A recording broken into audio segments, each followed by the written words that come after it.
মোহাম্মদ বাহাদুর খান সাহেব উপস্থিত আছেন।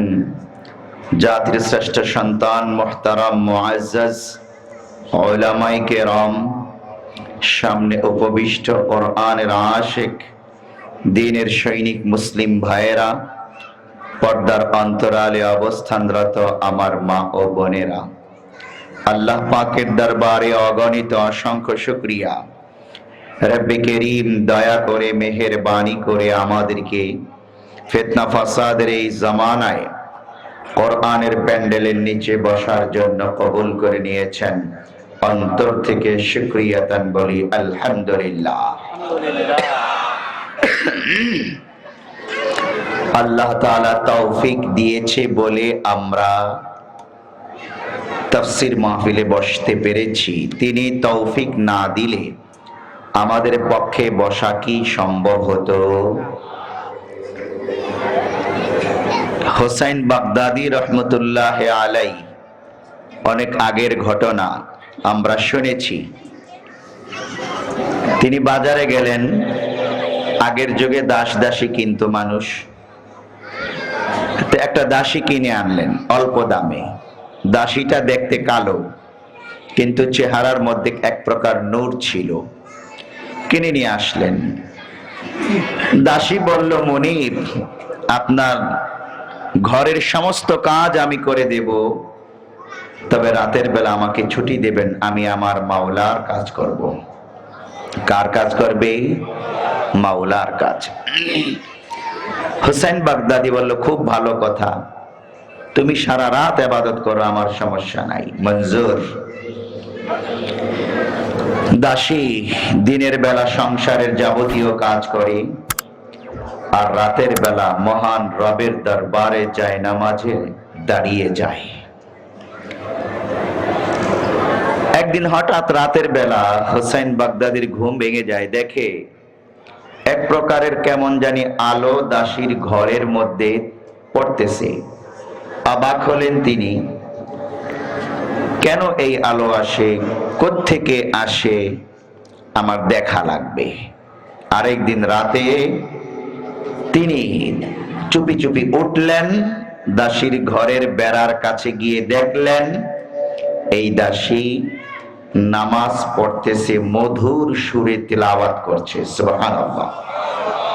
অবাক হন, বাজার থেকে কিনে আনা একটা দাসী এত চমৎকার তেলাওয়াত করতে পারে, আর আমি বাগদাদের এত বড় ব্যবসায়ী হোসাইন বাগদাদি, আমি এত সুন্দর তেলাওয়াত পারি না। নামাজ শেষ, এই দাসী আবার মুনাজাত করতেছে আল্লাহর কাছে, রব্বুল আলামিন, আমি তোমার এক নগণ্য দাসী, নগণ্য বান্দি, অনেক গুনাহগার আমি। ওগো আল্লাহ, তুমি যে আমাকে ভালোবাসো, এই ভালোবাসার খাতিরে তোমার এই নগণ্য বান্দিকে ক্ষমা করে দাও। হোসেন বাগদাদি ভেটো দিয়ে বসলো, দাসী তুমি তো ভুল বলতেছো, আল্লাহ তোমাকে ভালোবাসে এটা তুমি কি করে জানলা? বরং তুমি এভাবে বলো, আয় আল্লাহ, আমি যে তোমাকে ভালোবাসি, এর খাতিরে আমাকে মাফ করে দাও। দাসী মুনাজাত শেষ করে তার মুনিব হোসেন বাগদাদির দিকে ঘুরে বসে আওয়াজ দিয়ে বলে ওঠে, ওগো আমার মুনিব, আমি ভুল বলি নাই, ভুল বলি নাই। আল্লাহ তাআলা আমাকে ভালোবাসেন বলেই তো আমি আল্লাহর দরবারে গভীর রজনীতে সিজদা দিতে পারতেছি। যদি আল্লাহ আমাকে ভালো না বাসতেন, আমি জায়নামাজে দাঁড়িয়ে মহান রবকে সিজদা দিতে পারতাম না। ওগো আমার মুনিব, যদি আল্লাহ আপনাকে ভালোবাসতেন, আপনি আরামের ঘুমে থাকতে পারতেন না। ঘুম থেকে জেগে ওযু করে মহান রবের দরবারে দাঁড়িয়ে যাইতেন, মহান রবকে সিজদা দিয়ে বড় মজা পাইতেন। পাগল পাড়া হয়ে ঘুম মহান রবের সামনে দাঁড়িয়ে যাইতেন। আমাকে আল্লাহ ভালোবাসে বলে আমি আল্লাহকে সেজদা দেওয়ার জন্য জায়নামাজে দাঁড়াতে পেরেছি। ওগো মুনিব, আমি তো ভুল কিছু বলি নাই। সুবহানাল্লাহ। হোসেন বাগদাদি দেখলো সত্যিই তো যুক্তি আছে কথায়। আমি হোসেন বাগদাদিকে আল্লাহ তাআলা ভালোবাসলে আমি আরামের ঘুমে থাকতে পারতাম না। একজন নগণ্য দাসী তো ঘুমাইতে পারলো না, জায়নামাজে দাঁড়িয়ে গেল। কিছুক্ষণ পর শুনতে পাই হোসেন বাগদাদি এই দাসী আবার মহান রবের কাছে ফরিয়াদ করতেছে, ওগো আল্লাহ, এতদিন তোমার আর আমার মাঝে যে গোপন সম্পর্ক ছিল কেউ জানতো না, কেউ জানতো না। তোমার এক বান্দা জেনে গেছে। আয় আল্লাহ, আমি এখন আর এই পৃথিবীতে থাকতে চাই না। তুমি আমাকে তোমার দরবারে তুলে নাও মাওলা, আমাকে তোমার কাছে তুলে নাও। এই বলে আল্লাহ শব্দ করে চিৎকার করে বেহুশ হয়ে পড়ে যায়। হোসেন বাগদাদি ঘরে ঢুকে দেখে সর্বনাশ, দাসী তো ইন্তেকাল করেছে। এত সাথে সাথে দোয়া কবুল হয়ে যায়। আল্লাহর সাথে এত কেমন গভীর সম্পর্ক কায়েম করলো, আল্লাহর সাথে এত চমৎকার সম্পর্ক কায়েম করলো। ডাক দেওয়ার সাথে সাথে আল্লাহ তাআলা ডাকে সাড়া দেন, দাসীকে তার দরবারে তুলে নিয়ে যায়। আর আমি কত বড় হতভাগা, এত বড় ব্যবসায়ী হওয়া সত্ত্বেও আল্লাহ তাআলা আমার কথা শুনে না। হোসেন বাগদাদি বাজারে গিয়ে কাফনের কাপড় এনে দেখে কে যেন দাসীকে গোসল দিয়ে কাফনের কাপড় পরিয়ে রেখেছে। হঠাৎ একটি আওয়াজ আসতেছে, কোরআনের একটি আয়াতের আওয়াজ, আলা ইন্না আউলিয়া আল্লাহি লা খাউফুন আলাইহিম ওয়ালা হুম ইয়াহজানুন।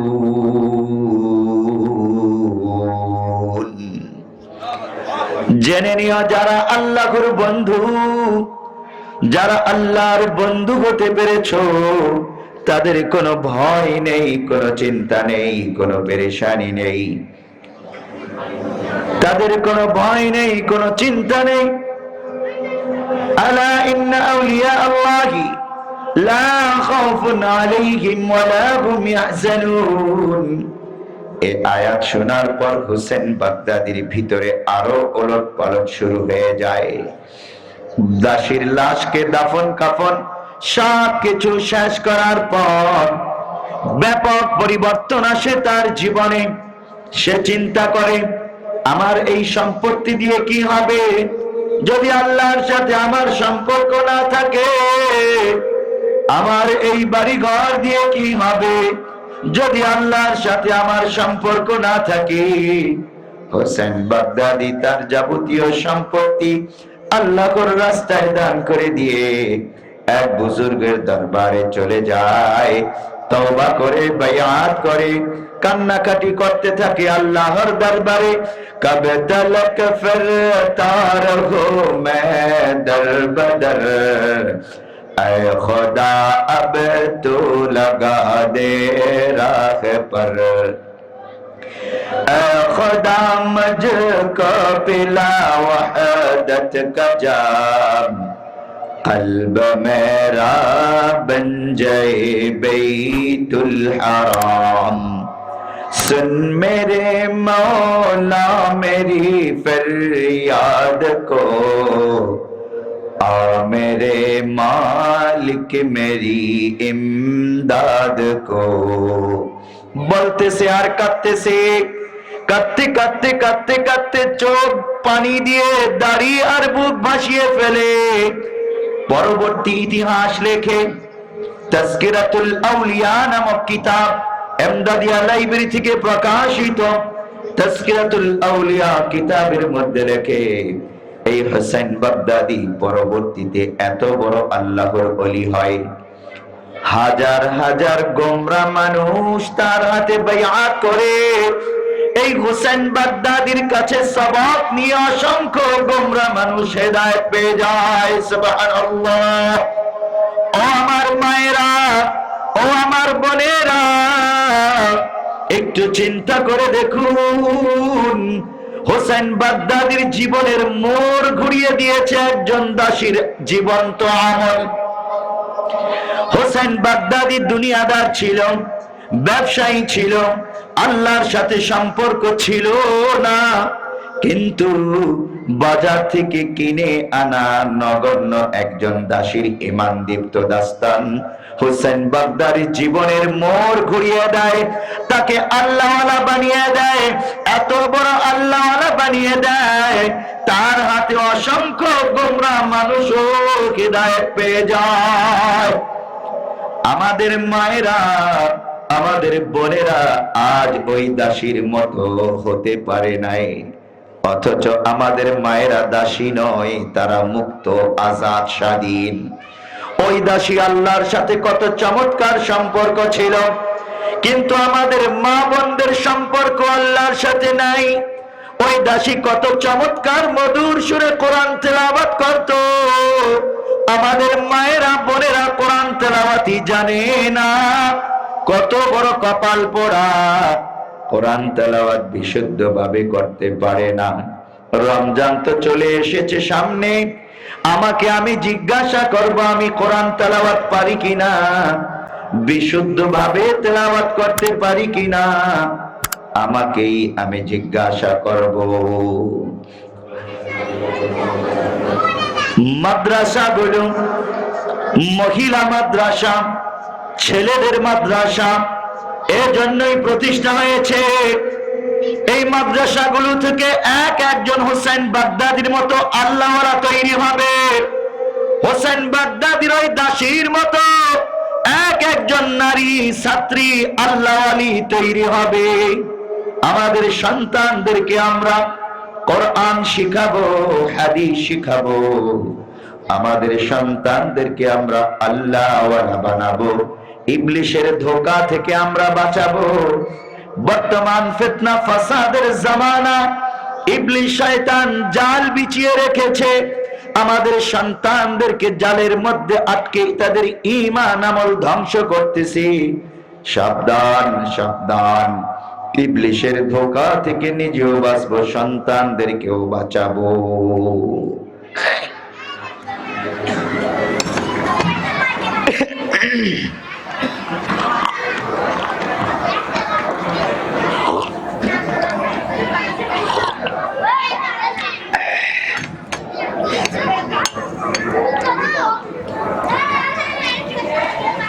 ইবলিশের ধোঁকা থেকে কি করে বাঁচাবো?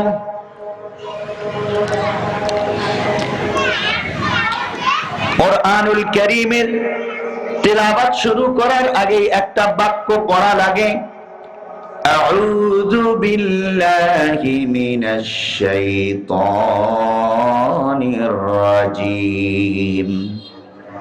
এই বাক্যটার সংক্ষিপ্ত তাফসীর আমরা শুনব। আল্লাহ রাব্বুল আলামিন কোরআন তেলাওয়াতের পূর্বে ইবলিশের ধোঁকা থেকে যেন তেলাওয়াতকারী বাঁচতে পারে, এই জন্য এই বাক্যখানা দিয়েছেন, আউযু বিল্লাহি মিনাশ শাইতানির রাজীম। জিজ্ঞাসা, এটা কোরআনের আয়াত কি না? উত্তর হলো সরাসরি এটা কোরআনের আয়াত না, কোন সূরার অংশ না।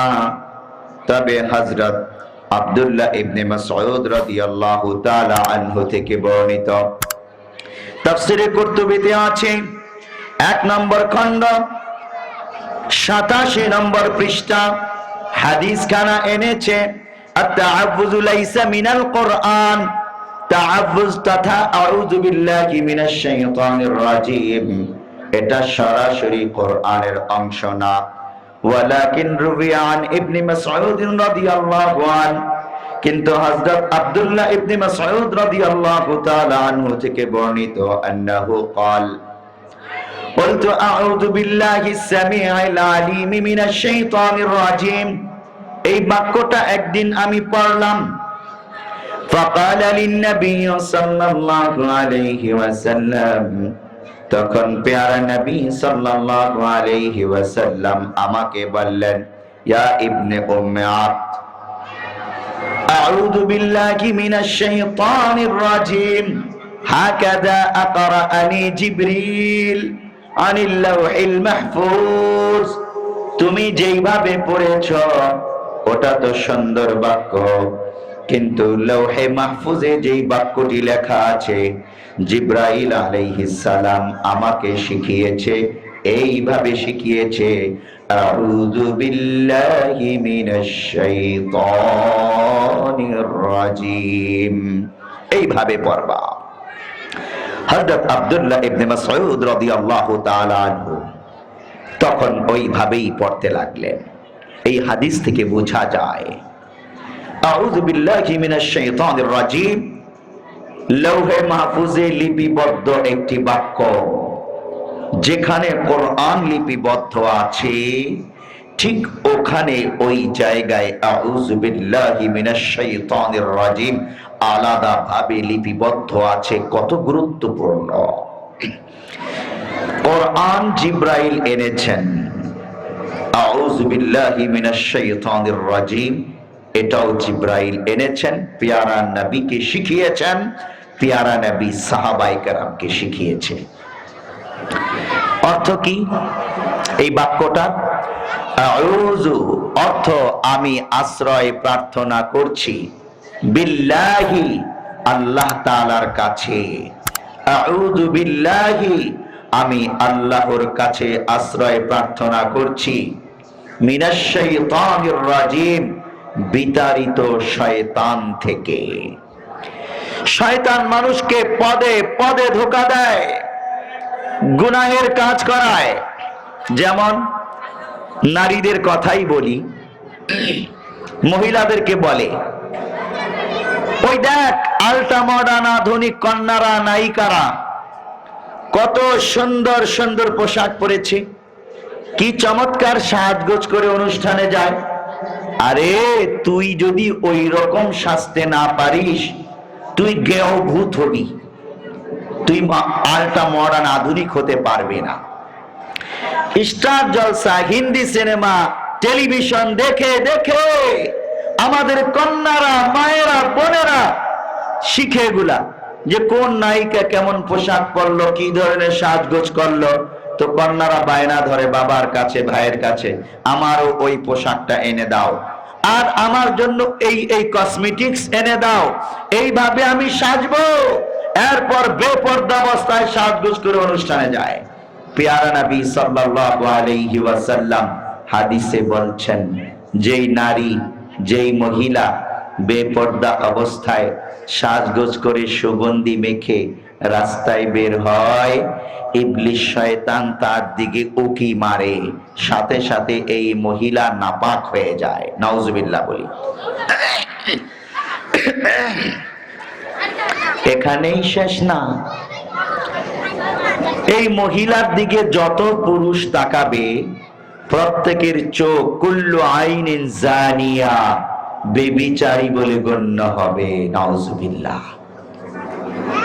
আর এই নারী এই মহিলাও বেবিচারী বলে গণ্য হবে কারণ অসংখ্য লোলুপ দৃষ্টি তার দিকে তাকিয়েছে ইবলিস শয়তান তাকিয়েছে বলে অসংখ্য লোলুপ দৃষ্টি তার দিকে তাকিয়েছে এই মহিলা নাপাক হয়ে গেছে আর সেও জানাকারিনী যারা তাকিয়েছে তারাও জানাকার তাদের চোখগুলো জানাকার বলে আল্লাহর কাছে গণ্য হয়ে যাবে নাউজুবিল্লাহ এই রকম নাপাক মহিলা যেই বাড়িতে যেই অনুষ্ঠানে যেই এলাকায় যাবে বিচরণ করবে ওই এলাকাটাও নাপাক হয়ে যাবে ইবলিস শয়তান এভাবেই ধোঁকা দেয় আমাদের কন্যাদেরকে আমাদের পুরুষদেরকে এভাবে ধোঁকা দিয়ে গুনাহ করায় গাফেল আমরা সতর্ক থাকা দরকার হোসেন বাগদাদির সেই দাসী যদি আল্লাহর সাথে এত মধুর সম্পর্ক কায়েম করতে পারে, আমরা কেন পারবো না? আমাদের সম্পর্ক দুনিয়ার সাথে এত মধুর কেন? আল্লাহর সাথে, কোরআনের সাথে আমাদের সম্পর্ক গভীর হওয়া উচিত। দেখুন, ইবলিস শয়তান বান্দাকে ধোঁকা দেয়। আল্লাহ তাআলা বলছেন, ওয়ামা ইয়ানজাগান্নাকা ওয়া ইম্মা ইয়ানজাগান্নাকা মিনাশ শাইতানি নাযগান ফাস্তাইজ বিল্লাহ। যখন ইবলিস শয়তান তোমাদেরকে ধোঁকা দেয়, প্রচন্ড ভাবে ধোঁকা দেয়, প্রতারণা করে, ফাস্তাইজ বিল্লাহ, তোমরা তখন আল্লাহর আশ্রয় প্রার্থনা করো, তথা তোমরা তখন বলো আউযু বিল্লাহি মিনাশ শাইতানির রাজিম। এটা বলার সাথে সাথে ইবলিসের গায়ে আগুন ধরে যায়। ইবলিস সেখানে থাকতে পারে না, টিকতে পারে না, পালিয়ে যায়। এই আউযু বিল্লাহি মিনাশ শাইতানির রাজিম হলো ইবলিসকে ধরার অভিযান। বর্তমান ডেভিল হান্ট অভিযান চলছে, নাম শুনেছি না? অভিযানের নাম ডেভিল হান্ট। আমি বড় অবাক হলাম, কি রে, এত চমৎকার নাম সরকার কোথায় পাইলো? ডেভিল মানি শয়তান। ডেভিল মানি কি? শয়তান। হান্ট মানি ধরা, খোঁজা। শয়তান ধরার, শয়তান খোঁজার অভিযান। ডেভিল হান্ট অপারেশন মানে শয়তান খোঁজার অভিযান। অবাক হলাম নামটা শুনেই, এত চমৎকার নাম কি করে পাইলো? স্বরাষ্ট্র উপদেষ্টাকে সাংবাদিকরা জিজ্ঞাসা করলো, ডেভিল হান্ট অপারেশন কতদিন চলবে?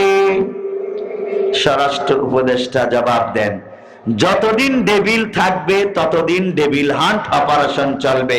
মানে শয়তান যতদিন রাষ্ট্রে থাকবে, শয়তানগুলোকে খুঁজে খুঁজে ধরার জন্য অপারেশন থাকবে। শয়তান কারা? আপনারা ইতিমধ্যে জেনে গেছেন।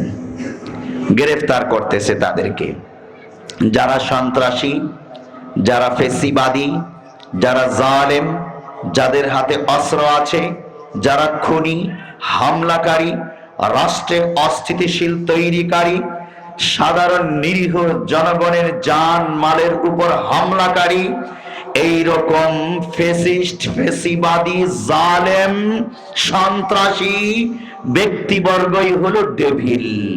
কারণ ডেভিল তো এই কামগুলোই করে বেড়ায়। মানুষকে বলে ওরে মার, ওরে খুন কর, ওরে সাইজ কর, ওরে শেষ কর, আর মাঝখানে এসে ঝগড়া আরো লাগিয়ে দেয়।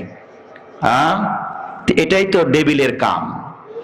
কোন ইমানদারের, কোন মুসলমানের কাম এইরকম অন্যায় অপরাধমূলক হতে পারে না। রমাদানুল মুবারক আসতেছে।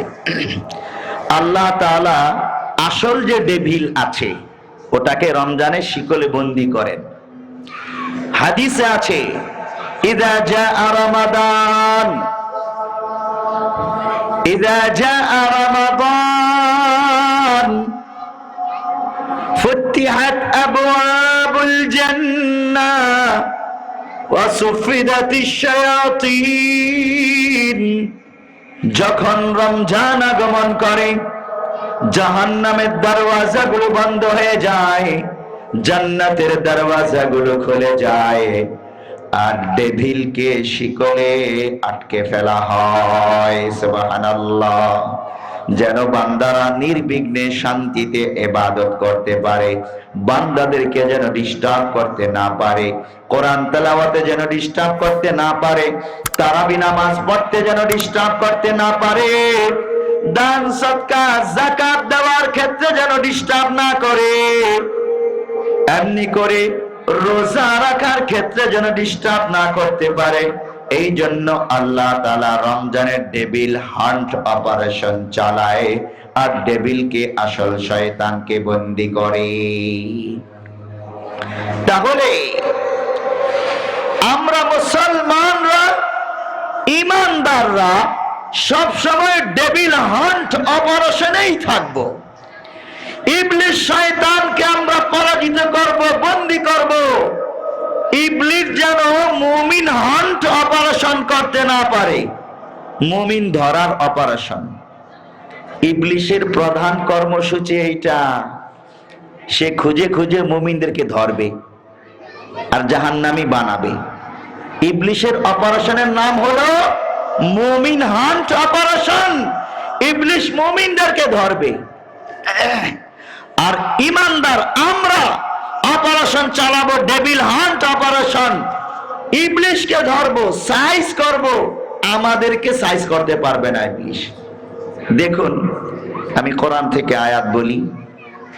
আল্লাহ রাব্বুল আলামিনের সাথে এই মিস্টার ইবলিস কথোপকথন করেছে এই ব্যাপারে। আল্লাহ তাআলা বলছেন, ক্বালা ফাখরুজ মিনহা ফাইন্নাকা রাজিম ওয়া ইন্না আলাইকা লানাতি ইলা ইয়াউমিদ্দিন। আমাদের আদি পিতা আদম আলাইহিস সালামকে জান্নাতে সৃষ্টি করার পর আল্লাহ তাআলা সমস্ত ফেরেশতাদেরকে বললেন, সিজদা করো আমার বান্দা আদমকে, আমার খলিফা আদমকে সিজদা করো। ফাসাজাদু ইল্লা ইবলিস, সমস্ত ফেরেশতারা সিজদা করে, কিন্তু ফেরেশতাদের নেতা ইবলিস সিজদা করে নাই। আল্লাহ তাআলা জিজ্ঞেস করলেন, কেন তুই সিজদা করলি না? কেন তুই আমার আদেশকে লঙ্ঘন করলি? ইবলিস শয়তান যুক্তি তর্ক পেশ করে বলে, খালাকাতানি মিন নারিন ওয়া খালাকাতাহু মিন তিন। আয় আল্লাহ, তাকে তুমি মাটি দ্বারা বানিয়েছো, আমাকে আগুন দ্বারা। মাটির নিচে থাকে পায়ের নিচে, আগুন উপরের দিকে থাকে। আমি তো সেরা, সেরা হয়ে নিকৃষ্টকে কেন সিজদা করব? অহংকার প্রদর্শন করলো। আল্লাহ তাআলা বললেন, ক্বালা ফাখরুজ মিনহা ফাইন্নাকা রাজিম, তুই বেরিয়ে যা আমার জান্নাত থেকে। আমার আদেশ লঙ্ঘন করে নাপাক হয়ে গেছিস, এই পবিত্র জান্নাতে তোর থাকার অধিকার নাই। আল্লাহ তাআলা তাকে জান্নাত থেকে বের করে দেন। আদম আর হাওয়া আলাইহিস সালাম জান্নাতে বসবাস করে। ওয়া ইন্না আলাইকা লানাতি ইলা ইয়াউমিদ্দিন, কিয়ামত পর্যন্ত আমার লানত অভিসম্পাত তোর উপর পড়তে থাকবে রে ইবলিস। ও মুসলমান, ভালো করে জেনে নিন, তাফসীরে লিখতেছে যারাই ইবলিশি কর্মকাণ্ড করবে, অহংকার বশত আল্লাহর আদেশ মানবে না, লঙ্ঘন করবে, ওই সকল ব্যক্তিদের উপরও আল্লাহর লানত পড়বে। আর যার উপর আল্লাহ তাআলার অভিসম্পাত পড়বে, ওই ব্যক্তির বাঁচার কোনো উপায় নাই, বাঁচার কোনো উপায় নাই। আল্লাহ তাআলা বলছেন, যখন এভাবে ইবলিসকে বলল কিয়ামত পর্যন্ত তুই লানত প্রাপ্ত, ক্বালা রাব্বি ফাআযিরনি ইলা ইয়াউমি ইউবাসুন, ইবলিস একটা আবদার করে বসলো, আয় আল্লাহ, আমাকে পুনরুত্থান দিবস পর্যন্ত, কিয়ামত পর্যন্ত হায়াত দাও। ক্বালা ফাইন্নাকা মিনাল মুযরিন, আল্লাহ তাআলা বলেন, ঠিক আছে, যা, তোরে হায়াত দিলাম, তুই কি করস দেখি। ইলা ইয়াউমিল ওয়াক্তিল মালুম, নির্দিষ্ট সময় পর্যন্তই আল্লাহ তাআলা ইবলিসের হায়াত দিলেন। পৃথিবীতে সবচেয়ে বেশি হায়াত প্রাপ্ত প্রাণীর নাম মিস্টার ইবলিস। জন্মগ্রহণ করার পর আজও মৃত্যুবরণ করে নাই, সবচেয়ে বড় হায়াত প্রাপ্ত, কিন্তু সে জিন জাতিদের অন্তর্ভুক্ত। আর মানুষ জাতির মধ্যে সবচেয়ে বেশি হায়াত প্রাপ্ত দুইজন মানুষ আছে। এখনো পৃথিবীতে এমন দুইজন মানুষ আছে যাদের বয়স ১৫০০ বছরের উপরে। নাম জানি তো আমরা, নাকি? আমি তো বলেছিলাম আপনাদেরকে, আরো নাম মনে আছে? বলে দেই, স্মরণ করিয়ে দেই। একজনের নাম হলো দাজ্জাল, মরে নাই, মায়ের পেট থেকে জন্ম নেওয়া ইয়াহুদি সন্তান কানা দাজ্জাল। রাসূলের যুগে একজন মাত্র সাহাবী তামিমে দারি নিজ চোখে তাকে দেখেছিল একটি দ্বীপের মধ্যে। তো রাসূলের যুগে যদি দেখে থাকে তাহলে ১৫০০ বছর তো হয়ে গেছে, এখন মরে নাই, শেষ যুগে আত্মপ্রকাশ করবে। আরো একজন ব্যক্তি আছে, তার হায়াতও দাজ্জালের চেয়ে বেশি, জন্মগ্রহণ করার পর এখনো মৃত্যুবরণ করেন নাই। তার নাম কি? মাশাআল্লাহ, হযরত ঈসা আলাইহিস সালাম। এখন তার বয়স কত? 2025 বছর। 2025 খ্রিস্টাব্দ এখন চলছে না? হযরত ঈসা আলাইহিস সালামের জন্ম বছর থেকে এই সন গণনা, 2025 বছর এখন তার বয়স। তিনি এখন কোথায় আছেন? আসমানে। নেমে আসবেন সিরিয়ার দামেস্কের বড় যে জামে মসজিদ আছে সেখানে ছাদের উপর নামবেন। লা ইউশিকান্না আইয়ানজিলা ফীকুম ইবনু মারইয়াম হাকামা ওয়া আদলা ফায়াকসিরাস সালিব। সহিহ বুখারীর হাদিস 3448 নম্বর হাদিস। আল্লাহর নবী বলছেন, আসমান থেকে ঈসা ইবনে মারইয়াম জমিনে নেমে আসবেন, সারা পৃথিবীতে ইনসাফ প্রতিষ্ঠা করবেন, খ্রিস্টানদের ধর্মীয় প্রতীক ক্রুশ চিহ্ন ভেঙ্গে ফেলবেন, বলবেন তোমাদের ধর্ম মিথ্যা, এই প্রতীক মিথ্যা, দেখো আমি ঈসা ইবনে মারইয়াম আগমন করেছি, আমি মুসলিম, আমি মুসলিমদের নবী ছিলাম, তোমরা বাঁচতে চাইলে মুসলমান হয়ে যাও, বাঁচতে চাইলে কোরআন গ্রহণ করে নাও, অন্যথায় তোমাদের বাঁচার উপায় নাই। আল্লাহু আকবার। এই ঘোষণা শোনার পর অবাক বিস্ময়ে তাকিয়ে দেখবে খ্রিস্টানরা, কিরে আমরা এতদিন বলতাম ঈসা আলাইহিস সালাম খ্রিস্টানদের নবী, তিনি তো বলতেছেন তিনি খ্রিস্টানদের নবী নন, তিনি মুসলিম মুসলমানদের ইমানদারদের নবী, তিনি কোরআনের দাওয়াত দিচ্ছেন, ইসলাম গ্রহণ করতে বলছেন, কিরে এই ক্রুশ চিহ্ন তাহলে মিথ্যা? আমরা মনে করেছিলাম তিনি মরে গেছে, এখন দেখছি জীবিত। ক্রুশ চিহ্নটা তো ঈসা আলাইহিস সালামের লাশের চিহ্ন। ওরে সর্বনাশ, ঈসা ইবনে মারইয়াম নিজেই ভেঙে ফেললেন, দাওয়াত দিলেন ইসলামের। দলে দলে কোটি কোটি খ্রিস্টান তখন মুসলমান হয়ে যাবে। আল্লাহু আকবার। সরাসরি হাদিসে আছে, সুনানে আবু দাউদের হাদিসে আছে, পেয়ারা নবী বলেছেন, ওয়াইহুলিকুল্লাহু ফি জামানিহিল মিলাল কুল্লাহা ইল্লাল ইসলাম। আল্লাহ তাআলা ঈসা ইবনে মারইয়ামকে আগমন করিয়ে তার জামানায় সমস্ত ধর্মগুলোকে মিটিয়ে দেবে। খ্রিস্টান ধর্ম থাকবে না, ইহুদি ধর্ম থাকবে না, হিন্দু ধর্ম থাকবে না, বৌদ্ধ ধর্ম থাকবে না, কোন তন্ত্র মন্ত্র থাকবে না, গণতন্ত্র থাকবে না, সমাজতন্ত্র থাকবে না, জাতীয়তাবাদ থাকবে না, সেকুলারিজম থাকবে না, ধর্মনিরপেক্ষ মতবাদ থাকবে না। একটি মতবাদ থাকবে ইসলামী মতবাদ, একটি ধর্ম থাকবে ইসলাম ধর্ম, একটি রাষ্ট্র থাকবে ইসলামী রাষ্ট্র, একজনই শাসক থাকবে মুসলিম শাসক, একটি সেনাবাহিনী থাকবে ইসলামী সেনাবাহিনী। দ্বিতীয় কোন রাষ্ট্র, দ্বিতীয় কোন পতাকা, দ্বিতীয় কোন বাহিনী, দ্বিতীয় কোন ধর্ম পৃথিবীতে থাকবে না। আল্লাহু আকবার। আমরা কত বড় ভাগ্যবান, আমরা মুসলমানরা কত বড় ভাগ্যবান, আমাদের ধর্ম প্রতিষ্ঠা করার জন্য, এই কোরআন অনুযায়ী সারা পৃথিবী পরিচালনা করার জন্য ঈসা ইবনে মারইয়াম আকাশ থেকে জমিনে নেমে আসবেন, আর তৃতীয় বিশ্বযুদ্ধে দাজ্জালকে দাবিয়ে বেড়াবেন, ইসরায়েলের বাবুল এলাকায় দাজ্জালকে নিজের হাতে হত্যা করবেন ঈসা আলাইহিস সালাম। ইসরায়েলি রাষ্ট্রের প্রতি ইঞ্চি ইঞ্চি মাটিতে কালিমার পতাকা উড্ডীন হবে ইনশাআল্লাহ। আজ তোমরা ফিলিস্তিনের মুসলমানদেরকে মারতেছো, হত্যা করতেছো, আর ওই ডোনাল্ড ট্রাম্প আমেরিকার প্রেসিডেন্ট হয়ে সেই ফিলিস্তিনের গাজা অঞ্চলকে দখল করে নেওয়ার ঘোষণা দিচ্ছ।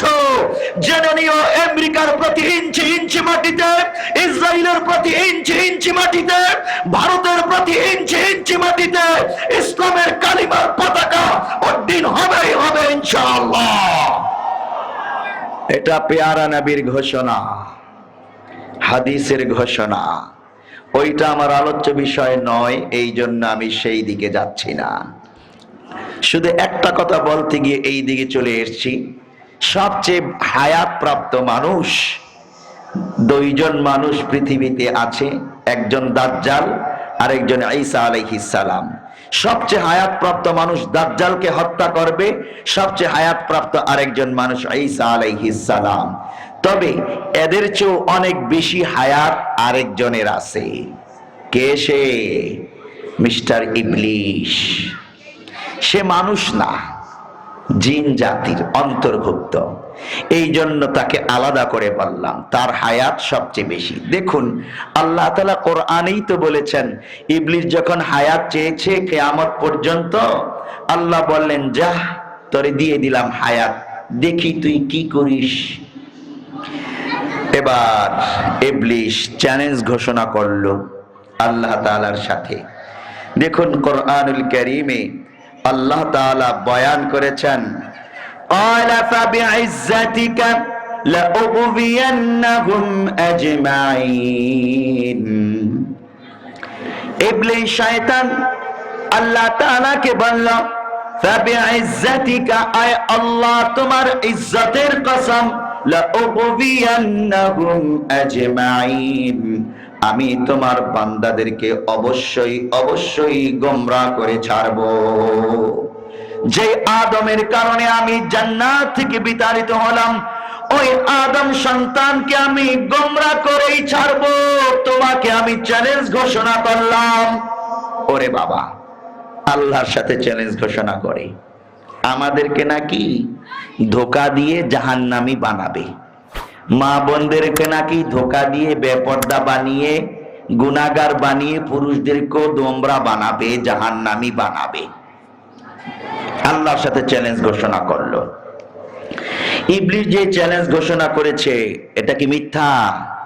না, সত্যই চ্যালেঞ্জ ঘোষণা করেছে। আর ইবলিসের মুরিদ যে অনেকে আমরা হয়ে যাই, এটাও কি মিথ্যা? না। দেখুন, সে বলছে, ইবলিস বলছে, ইল্লা ইবাদাকা মিনহুমুল মুখলাসিন, আয় আল্লাহ অবশ্যই অবশ্যই তোমার বান্দাদেরকে আমি গোমরাহ করে ছাড়ব। ইল্লা ইবাদাকা মিনহুমুল মুখলাসিন, তবে তোমার বান্দাদের মধ্যে যারা মুখলেস, তাকওয়াবান, তাদেরকে আমি গোমরাহ করতে পারবো না। তাদেরকে গোমরাহ করতে চাইলে, ধোঁকা দিতে চাইলে, উল্টা তারা আমাকে মার দিবে। আল্লাহু আকবার বলি। তাহলে এই আমাদের ব্যাপারে বলছে, আমরা যারা ডেভিল হান্ট অপারেশন করি, মুমিনরা ইবলিস ধরার অপারেশন করব সব সময়। ইবলিস আমাকে ধরতে পারবে না। ইবলিস মুমিন হান্ট অপারেশন করে, মুমিনকে ধরার অপারেশন করে। যেই সকল বান্দারা কোরআন থেকে দূরে থাকে, ইবলিস তাদেরকে ধরতে পারে, গ্রেফতার করে। যেই সকল বান্দারা মসজিদ থেকে দূরে থাকে, ইবলিস সহজেই তাদেরকে জালে আটকে ফেলতে পারে। যেই সকল বান্দারা মাদ্রাসা থেকে, মাদ্রাসা শিক্ষা ব্যবস্থা থেকে দূরে থাকে, ওই সকল বান্দাদেরকেও ইবলিস সহজেই ধরে ফেলতে পারে মুমিন হান্ট অপারেশনের মাধ্যমে। রমাদানুল মুবারকে যারা রোজা রাখে না, সুতানাতায় ভেঙ্গে ফেলে, যাকাত দেয় না সম্পত্তি থাকার পরেও, আর সুস্থতা থাকার পরেও যারা হজ করতে যায় না, যে সকল নারীরা বেপরদায় চলে, এদেরকে খুব সহজেই ইবলিস কাবু করে ফেলে। লাউগবিয়ান্নাহুম আজমাইন, এদের মাধ্যমেই বাস্তবায়ন করে। কিন্তু যারা ইমানদার, যারা ইমানদার, তাদেরকে যখন ধোঁকা দিতে আসে ইবলিশ, তখন ঈমানদাররা বলে উঠে চিৎকার বেড়ে, আউযু বিল্লাহি মিনাশ শাইতানির রাজীম, আমরা আশ্রয় প্রার্থনা করছি, আমি আশ্রয় প্রার্থনা করছি আল্লাহর কাছে বিতাড়িত শয়তান থেকে। কোন বান্দা যখন আল্লাহর বন্ধু হয়ে যায়, আল্লাহর আশ্রয় প্রার্থনা করে, ওই বান্দাকে ইবলিশ শয়তান ধোঁকা দিয়ে কিছুই করতে পারে না, কিছুই করতে পারে না। দেখুন হাদিসের মধ্যে আছে, আল্লাহ তাআলা কোরআনে বলছেন, ক্বালা ফাল হক ওয়াল হক আকুল, ইবলিশ তুই সত্য বলেছিস রে, আমার মুখলেস বান্দাদেরকে ধোঁকা দিয়ে তুই কিছুই করতে পারবি না। হাজারো চেষ্টা করলেও আমার বান্দারা তাফসিরুল কোরআন মাহফিলে গিয়ে তাফসির শুনে হেদায়েতের আলো গ্রহণ করবে, এই সময়ে তারা ওই ডিশের লাইন খুলে চ্যানেল একটার পর একটা টিপে নাচ গান গুনাহ দেখে দেখে গোমরাহ হবে না, বরং এই সময়টা তারা তাফসিরুল কোরআন মাহফিলে কাজে লাগাবে। আমরা এখানে যারা বসা, আমাদের জীবনের গুরুত্বপূর্ণ সময়টা আমরা কাজে লাগাতে পেরেছি, বলি আলহামদুলিল্লাহ। ইবলিশ আমাদের কাছে পরাজিত হয়েছে, বলি আলহামদুলিল্লাহ। আগামী তো ইবলিশকে আমরা পরাজিত করতেই থাকবো, বলি ইনশাআল্লাহ। আল্লাহ তাআলা বলছেন, লা আমলা আন্না জাহান্নামা মিনকা ওয়া মিম্মান তাবিআকা মিনহুম আজমাইন, ওই ইবলিশ যারা তোর আনুগত্য করবে, তোর অনুসরণ করবে, তোকে এবং তাদেরকে দিয়ে আমি জাহান্নামকে ভরপুর করে দেব, তোরা হবি জাহান্নামের খাদ্য। অতএব সাবধান সাবধান, আমাদের সমাজে আমাদের পরিবারে যেন ইবলিশের কোনো মুরিদ না থাকে, জাহান্নামের কোনো লাকড়ি আর খাদ্য যেন ঘুরে না বেড়ায়। আমাদের সন্তানগুলোকে আমরা জান্নাতের সর্দার বানাবো, আমাদের সন্তানগুলোকে আমরা জাহান্নামের লাকড়ি বানাবো না। আল্লামা জালালউদ্দিন রুমি রাহমাতুল্লাহি আলাইহি একদিন বাজারে গিয়ে হেরিকেন জ্বালিয়ে দিনে দুপুরে কি যেন তালাশ করতেছে। মানুষজন বলল, বাপু তুমি কি তালাশ করো?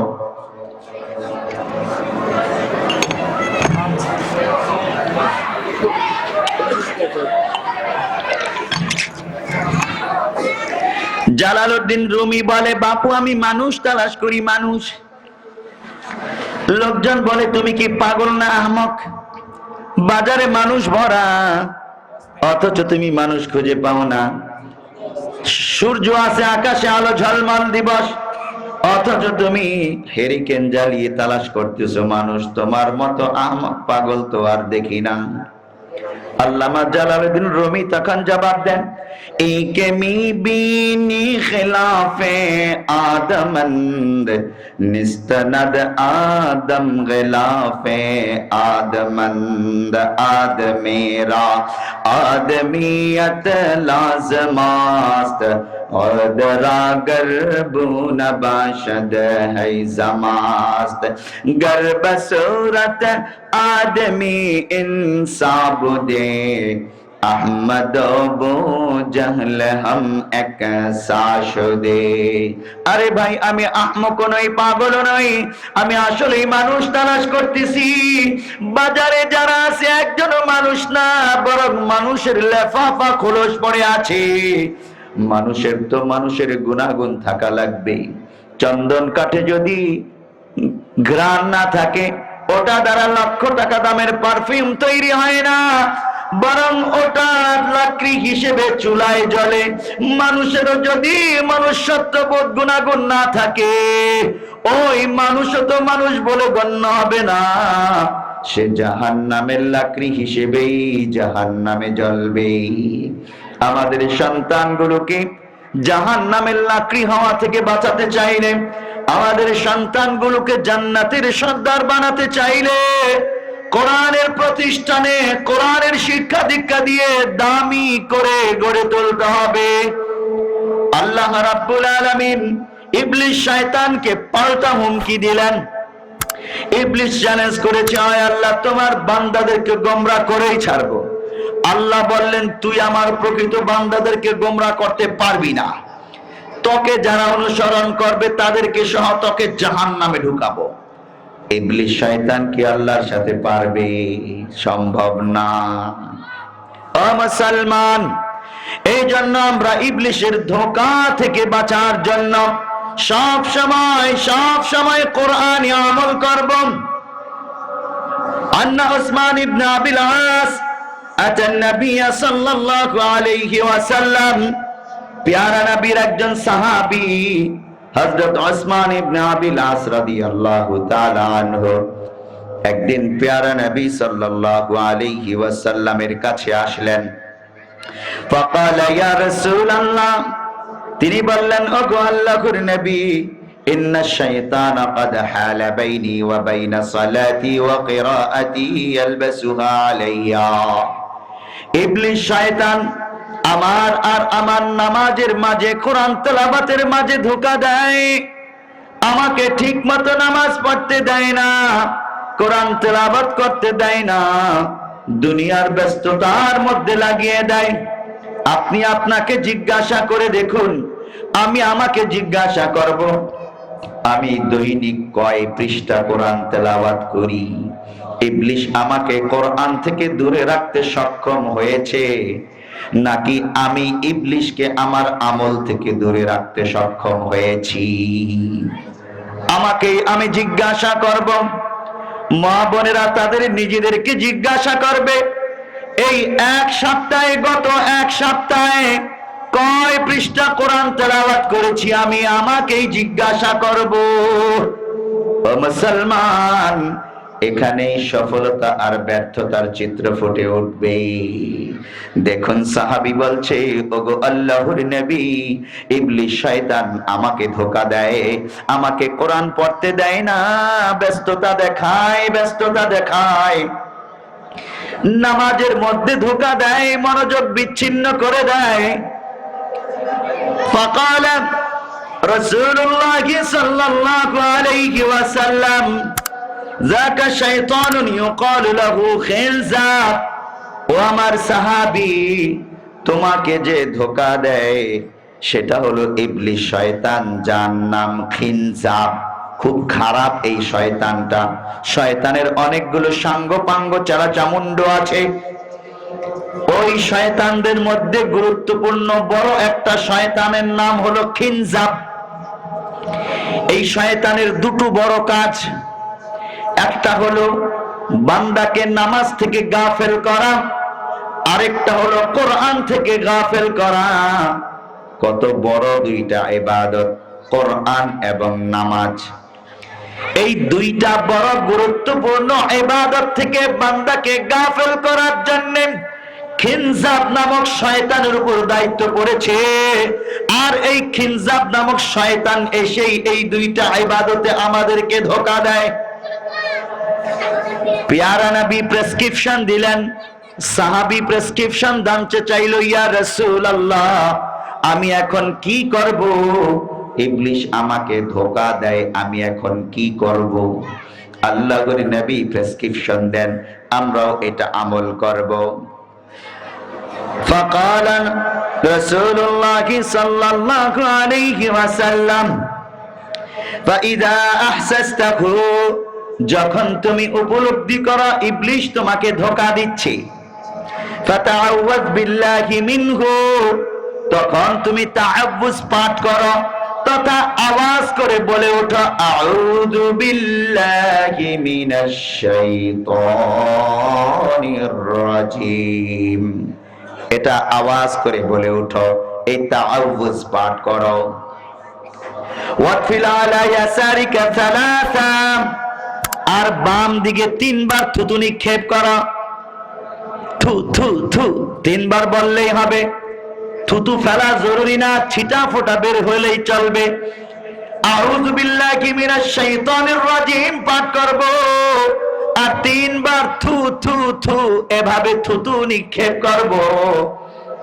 ইবলিস শয়তান পালিয়ে যাবে, থুতু নিক্ষেপ করার অর্থই হলো ইবলিশকে অপমান করা, আউযুবিল্লাহ পড়ার অর্থই হলো ইবলিশের গায়ে অ্যাটম বোমা নিক্ষেপ করা।